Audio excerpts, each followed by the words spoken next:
છે બાપુજી એક દુઃખ આપણે દરિયામાં નાસીને આયા અને બીજું દુઃખ નવું પ્રગટ થયું છે. નવું દુઃખ આવ્યું છે. વળી કેવું નવું દુઃખ આવ્યું? કોક હાથમાં આવી છે તે સીધું છોડવા વાળી જ કરે છે. શું કરવાનું કો? પકાવાના ધંધા કરો છો. અરે સાચી વાત છે. અમન બેન છોડ્યું. અમન બેન છોડ્યું. ઓ તારી તમને બે જણાને ચમ પકડ્યા? ચમ અમન ના છોડ્યું પણ તમને છોડ્યું?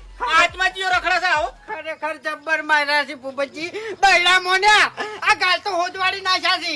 એવું હા ફૂમતા કામ આ બધી બનાવટી છે, બીજું કોઈ નહીં. બનાવટી નહીં મફુજી ગળાઈ ચોગન. ખરેખર મસ્કરી કરવા આવ્યા છો ભલા આદમી. અરે પણ બાપુજી હું ક્યાં દાડા જૂઠું બોલ્યો કેજો. એ તો તમે ઓન હંગાજ મળેલો જ છો. અરે અમન બેન હંગાત માર્યા છે મારા ઘેર. ઓ તમે તો જીતતો હતા. જીતન ચોથી મારે ભાઈ. મફુજી જીતન કોઈ મારે એવું નહીં દેખાતું નહીં અને છોડીને જતું રહે છે. શું કરવાનું કો? જીતતો જ